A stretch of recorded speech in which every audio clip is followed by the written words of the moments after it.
saudara pendengar yang kami kasihi dimanapun Anda berada. Anda kembali bersama kami dalam acara Telaga, Tegur Sapa Gembala Keluarga. Acara ini diselenggarakan oleh Lembaga Bina Keluarga Kristen atau LBKK bekerja sama dengan radio kesayangan Anda ini. Saya Stella akan berbincang-bincang dengan Bapak Penginjil Sindunata Kurniawan, Magister Konseling. Beliau adalah seorang pakar dalam bidang konseling keluarga. Perbincangan kami kali ini adalah tentang orang dewasa bermainlah. Kami percaya acara ini pasti bermanfaat bagi kita sekalian. Dan dari studio kami mengucapkan selamat mengikuti.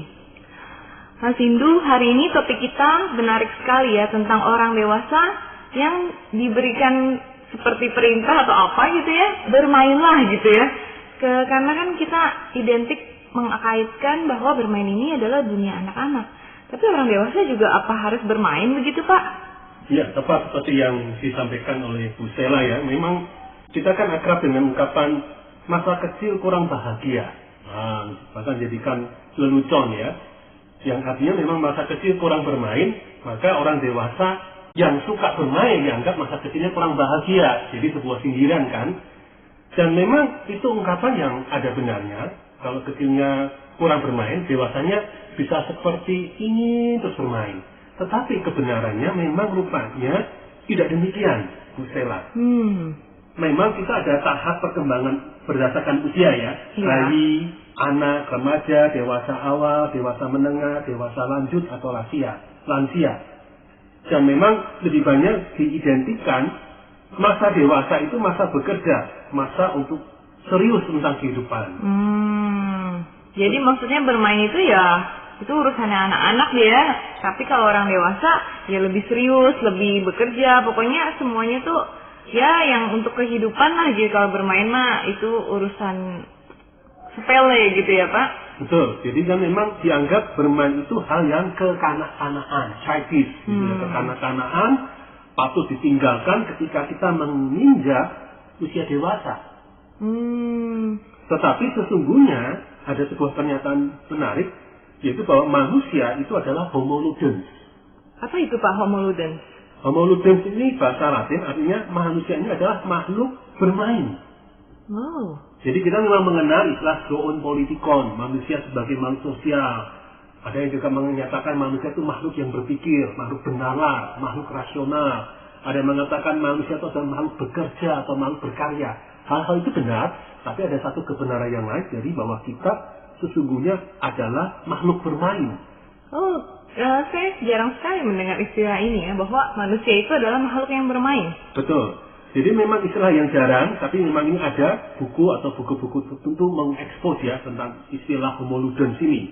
Jadi pernyataan ini mau mengungkapkan bahwa bermain itu sesungguhnya memang merupakan sifat alamiah, natur dari manusia sejak dari kandungan bahkan hingga lanjut usia. Begitu Bu Stella. Pak kalau begitu sebenarnya apa sih itu bermain Pak? Ya, jadi bermain ini bisa kita definisikan sebagai setiap kegiatan yang dilakukan untuk kesenangan yang ditimbulkannya. Jadi maksudnya supaya kita itu merasa senang, merasa bahagia gitu ya Pak? Betul. Dan di samping itu bermain ini ciri khasnya diantaranya adalah dilakukan secara sukarela tanpa unsur paksaan. Jadi bebas caranya bagaimana dan nggak perlu disuruh-suruh harus bermain gitu ya Pak? Begitu ya. Jadi memang dalam bermain kita manusia mendapatkan satu bentuk kebebasan dan tidak begitu memperdulikan hasil akhir, baik itu menang atau kalah.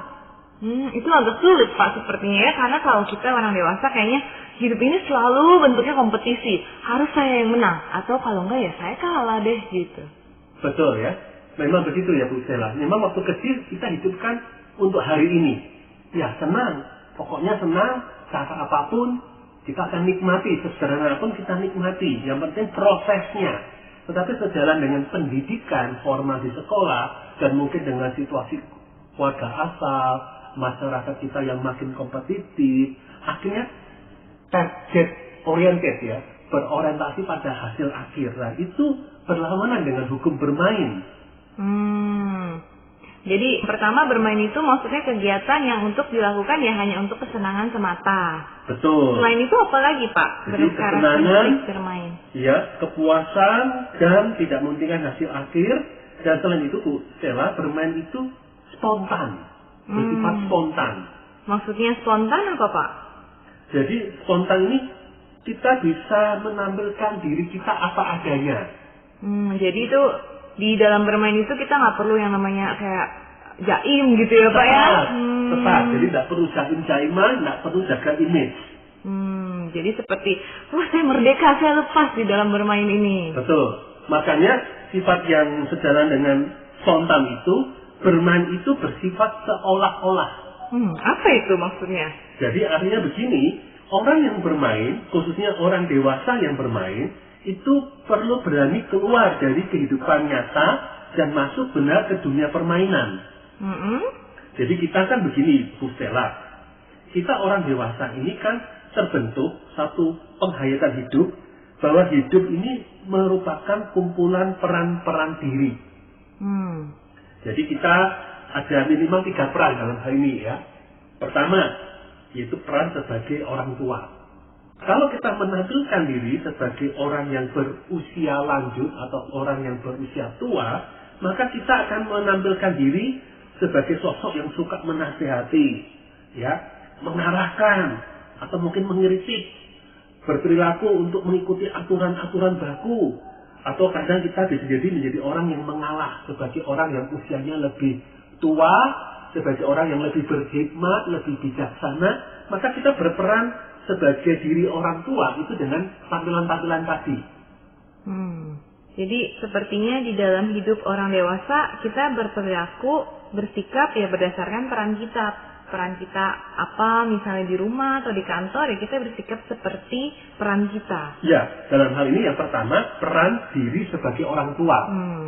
Yang kedua, Bu Stella, kita sebagai orang dewasa kadang berperan menampilkan diri sebagai orang dewasa. Jadi peran orang dewasa itu ditandai dengan sifat-sifat atau tampilan diri yang tampak bernalar, berlogika, logis, sistematis, terukur, cool, gitu ya. Itu ciri khas tampilan diri orang dewasa. Yang tadi pertama, tampilan khas diri orang tua. Nah, sisi yang lain sesungguhnya ada diri yang ketiga yang setiap kita orang punya, yaitu diri sebagai anak-anak. Maksudnya seperti apa Pak diri seperti anak-anak ini? Seperti kita kenal. Coba Bu Stella boleh membagikan diri anak-anak itu ciri khasnya apa? Biasanya mereka spontan Pak. Kalau mau ya, apa, spontan. tunjuk langsung gitu. Kadang-kadang kalau lagi sedih juga bisa nangis aja gitu. Betul. Dan juga sering banget mereka senang bermain, sebenarnya selalu ceria. Ya, nah itulah tepat yang disampaikan oleh Bu Stella, bahwa sisi anak, diri anak itu punya sifat spontan, apa adanya, nangis ya nangis, ketawa, ketawa yang dianggap kita mungkin kok nggak sopan ya, tawa yang nggak kenal sopan santun, itu anak-anak apa adanya, tertawa terbahak-bahak, punya rasa ingin tahu, menggali, mengeksplorasi, ya, cenderungnya intuitif, tidak selalu mengikuti hukum-hukum logika rasional. Pokoknya apa yang dia rasa, ya udah dia ungkapkan begitu aja. Jadi hidup tidak serba logis, rasional. Nah itulah sisi diri anak-anak yang demikian. Sesungguhnya setiap kita orang yang sudah berusia dewasa memilikinya, Bu Stella. Jadi karena kita memiliki itu, kita juga perlu memberi ruang untuk sisi anak-anak itu. Tepat. Jadi menjadi diri orang dewasa yang sehat, dengan kata lain, Bu Stella, kita perlu memelihara sisi-sisi 3 diri, atau mungkin bisa saya katakan sisi-sisi 3 kepribadian ini. Kadang kita menampilkan diri kepribadian sebagai orang tua, kadang kita perlu menampilkan diri sebagai diri orang dewasa, kadang kita memang juga perlu menampilkan diri sebagai diri anak-anak. 3 ini perlu kita beri tempat, kita wujud nyatakan untuk mau menjadi diri orang yang berusia dewasa yang sehat. Dan bermain merupakan wadah, muara, outlet, wujud dari menampilkan sisi anak-anak dalam diri setiap kita. Kemudian juga kan kalau di dalam bermain itu selalu ada aturannya ya Pak, nggak yang liar seperti itu ya Pak. Ini juga mungkin ada manfaatnya ya Pak? Ya, jadi memang sifat yang lain bahwa bermain itu memiliki juga sisi aturan. Ya, artinya aturan ini membuat supaya proses bermain ini menantang, ada keadilan, saling memberi dan menerima, ada sportivitas di dalamnya. Jadi maka ada semacam peraturan-peraturan bersama yang disepakati di dalam bermain itu. Kalau memang demikian bermain itu berarti banyak manfaatnya berarti ya Pak kalau bermain? Ya, jadi memang bermain ini Bu Stella membuat pikiran kita lebih rileks, melepaskan diri kita sesaat dari ketegangan hidup sehari-hari. Apalagi kita bisa tenggelam, asyik dalam permainan itu. Jadi itu juga bermain akan menstimulasi, merangsang kita untuk melatih otot-otot jiwa, untuk berani melangkah, berani menggali, mengeksplorasi, berani mempelajari keterampilan-keterampilan baru. Jadi bermain itu bukan sesuatu yang kayak, memang dikatakan bermain itu kan merdeka. Tetapi merdeka ini sebenarnya juga punya dampak samping yang bagus. Mengembangkan jiwa kita sebagai orang dewasa yang menampilkan diri dan berani menjelajahi wilayah-wilayah baru. Itu dibentuk kalau kita punya kebiasaan bermain.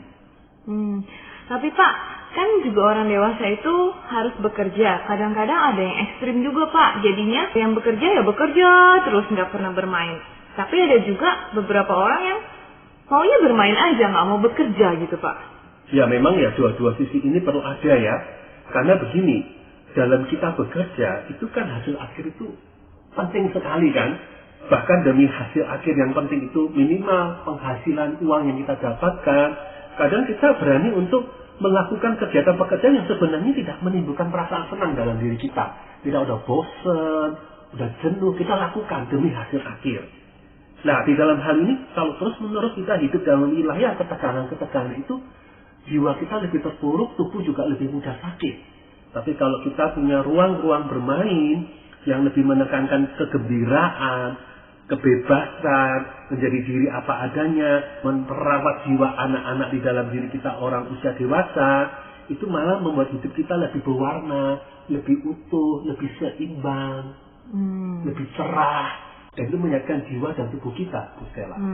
Jadi tidak hanya tanggung jawab yang kita terus-menerus kerjakan, tapi kita juga punya waktu untuk bermain. Betul. Tetapi juga jangan sebaliknya, kita maunya bermain terus sampai melalaikan tanggung jawab kita. Betul, tentu itu bukan yang diharapkan. Pak, kalau begitu ada nggak contoh-contoh yang bisa dilakukan untuk orang dewasa bermain? Seperti apa Pak? Ya, jadi bisa kita bermain ini, misalnya kalau dulu kita punya hobi olahraga yang kita tinggalkan, mari kita hidupkan kembali. Misalnya bermain bulu tangkis, bermain tenis lapangan, bermain sepak bola. Jadi kita bisa lakukan kembali bentuk-bentuk itu, dan tentunya waktu kita bermain dalam bentuk olahraga, jangan mengejar skor. Sudah prestasi itu sudah memang permainan olahraga, tapi itu jadi seperti bekerja, menekankan hasil kita malah tegang, malah akhirnya berlaku curang. Nah ini kehilangan semangat bermainnya. Jadi bermain itu ya rileks aja apapun hasilnya. Betul. Selain itu apalagi Pak, kan tadi olahraga. Selain olahraga mungkin ada hal lain yang bisa dilakukan. Misalnya dalam konteks ini kita punya hobi tertentu, hobi kolektor ya, kolektor perangko, kolektor benda-benda memorabilia, ya barang-barang kenangan dari artis, selebritis, atau misalnya kita punya kolektor mobil-mobilan, kereta apian, boneka, ya kita atau punya hobi melukis, menggambar, membuat pot tanah liat, berkebun, silakan, itu bisa menjadi wujud bermain kalau kita lakukan kembali dengan sikap kegembiraan, menikmati here and now, di sini dan sekarang. Jadi kita menikmati prosesnya. Jadi lakukan hobi-hobi itu seolah kita sedang bermain, bukan seperti kembali sikap seorang yang bekerja. Berarti bisa juga seperti memelihara ikan, memelihara burung, begitu ya Pak? Betul, ya. Jadi kita menikmati spontanitas, menikmati kegembiraannya, kembali jangan jadikan sarana kompetisi. Wah, kok burungnya lebih bagus? Aduh, sedih aku. Kok bunganya dia lebih mekar, merona? Aku seperti ini, aduh aku kalah, aku tertekan. Wah, ini kita kehilangan semangat bermain ini. Kita sedang berkompetisi ini. Jadi bermain lepas aja gitu ya Pak? Ya. Yang lain lagi, mungkin misalnya kita memiliki anak, atau keponakan, atau cucu. Nah, mari kita bermain dengan mereka ini. Ya, apa yang mereka lakukan? Kita bisa imbangi, main monopoli, main kartu, termasuk mungkin game elektronik, atau mungkin bergulat, ya bermain tebak-tebakan, peta umpet. Mari, dengan anak-anak kecil pun kita bisa menyerap spontanitas, kegembiraan mereka. Itu indah juga, itu juga musik bermain. Dan kalau bisa bermain dengan mereka, sebenarnya anak-anak juga senang ya Pak, ketika kita juga jadi menemani mereka.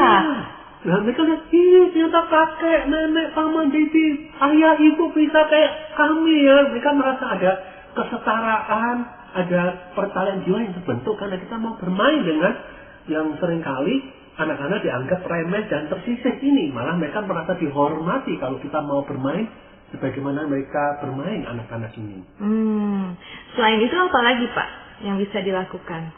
Yaitu bisa kita pergi ke tempat-tempat pusat rekreasi lokal, ikut kegiatan misalnya membuat papan liar, menari, ya seni gambar, fotografi. Jadi kita bisa. Jadi aku bukan penari, aku kaku, atau aku nggak bisa nyanyi, suaraku fals, nggak apa-apa. Ayo, justru kalau kita bergerak, ikut teater mungkin pun menari, main drama, atau intinya spontanitas, nggak jaim-jaiman, itu bermain yang nyata lewat hal-hal yang demikian. Terus kalau misalnya nonton film gitu Pak, itu termasuk gak Pak? Bisa. Jadi kalau itu film-film yang lucu, yang buat kita bisa tertawa, bahkan membuat kita seperti saat kita tertawa, terbahak-bahak, tertawa sebagai karunia spesial dari Allah, kita rayakan juga lewat kita menghadiri acara ataupun nonton film yang membuat kita tertawa ya. Tapi tentunya ini bukan satu-satunya ya, karena begini akan lebih bagus lagi bermain ini tidak sifatnya soliter, sendirian, tapi ada relasi berdua, bertiga, berempat, itu juga baik ya. Tapi ini jelas salah satu bentuk bermain kita ya, bisa menonton, tapi silakan juga mengembangkan sisi-sisi yang mungkin agak, kalau kita masih dikaruniai kegiatan fisik, kenapa tidak ada yang mengandung sedikit-sedikit kegiatan fisik ataupun ajang bersama orang lain. Jadi bermain ini yang penting intinya itu kita bisa rileks, kita bisa menikmati waktu demi waktu yang kita lewatkan bersama dengan orang-orang di sekitar kita. Termasuk sekalipun itu tidak wajib. Kembali soliter masih bisa. Intinya jiwa yang spontan, lepas, kita menjadi diri, menandakan sisi anak-anak dalam diri kita yang serba ingin tahu, yang mudah kagum, terpesona, menghargai hal-hal kecil, itu sudah bermain. Pak Sindu, apakah bermain itu termasuk rohani gitu Pak? Iya ya, betul ya. Pertanyaan bagus ini, Bu Stella. Karena memang begini Bu Stella, kalau kita mempelajari sejarah gereja, terutama bapak-bapak gereja itu rupanya memandang hidup rohani itu serius. Jadi hidup rohani ini serius kenapa? Terus menyangkal diri, pikul salib, ikut Yesus. Jadi identik dengan hidup yang serba menderita, bahkan artinya tampilnya murung. Itu memang ada kebenarannya, tapi bukan satu-satunya kebenaran. Karena bukankah firman Tuhan itu kan ini Bu Stella, minimal dalam Filipi pasal 4 ayat 4, Tuhan memerintahkan bersukacitalah senantiasa, hendaklah engkau bersukacita. Jadi sesungguhnya sukacita itu memang bukan selalu diwarnai dengan tertawa ya, tapi hati yang bergembira, yang menetap. Kenapa? Karena kita tahu kita memang menderita pikul salib, tapi kita tahu kan ujungnya mahkota kehidupan, ujungnya kemuliaan Allah. Nah, maka kenapa tidak? Karena kita tahu akhir hidup kita adalah sebuah kemuliaan bersama dengan Allah, sukacita yang sejati. Kenapa tidak dalam kita menyangkal diri, pikul salib, ikut Yesus, kita mewujudkan kegembiraan. Dan bermain adalah wujud disiplin rohani untuk hidup dalam kerajaan Allah, hidup dalam pengharapan akan datangnya Kristus yang kedua kali. Jadi bermain itu sesungguhnya rohani. Saya jadi ingat Pak satu pernyataan di Katekismus Westminster. Oke. Pas ditanya, apa tujuan utama manusia? Yang pertama adalah memuliakan Tuhan dan menikmati Tuhan selama-lamanya. Wow, itu yang bagus itu. Nah, berarti bermain ini juga salah satu cara kita bisa menikmati Tuhan. Tepat. Jadi memang kan hidup dalam kerajaan Allah, mempercayai Allah sebagai Bapa yang memelihara, melindungi kita, itulah sebenarnya memberi rasa aman. Di tengah hidup ekonomi yang naik dan turun, situasi politik yang kadang tidak jelas, kita dizolimi, ditindas, tapi toh ada Bapa yang memelihara, memberi rasa aman, kegembiraan yang tiada akhir, yang tiada dipengaruhi oleh cuaca kehidupan. Nah, bermain adalah wujud iman yang diwujudkan dalam tindakan-tindakan spontan, kegembiraan, dan itulah yang buat bermain itu berarti tindakan ketaatan bahkan kepada Allah, tindakan rohani. Jadi seperti saya ingat di satu buku Pak dibilang bahwa kita itu hidup seperti ada di sebuah taman bermain, dan Bapa kita yang di surga itu mengawasi kita, sehingga kita itu bebas untuk lepas dan bermain. Ya, tepat. Jadi dalam hal inilah bermain ini menjadi bagian yang menyatakan iman kita kepada Allah yang mengasihi, melindungi apapun situasi nyata yang saat ini sedang kita alami, Bu Stella. Pak, lalu bagaimana dengan keamanan Pak di dalam segi bermain? Oh, kenapa Bu Stella tanyakan ini?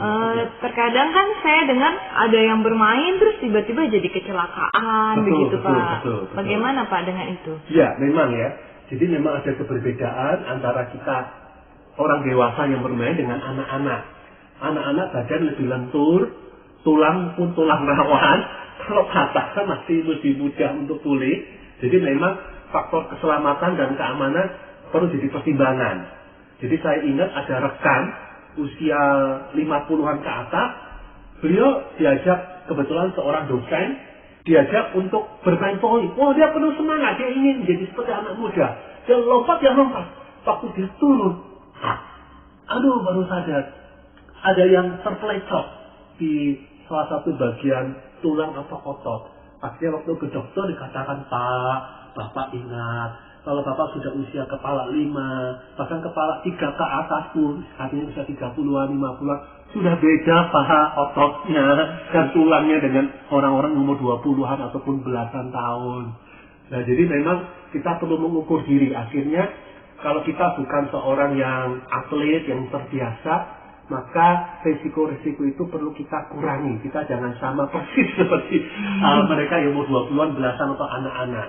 Jadi disesuaikan. Ya, jadi jangan yang terlalu ekstrim begitu ya Pak?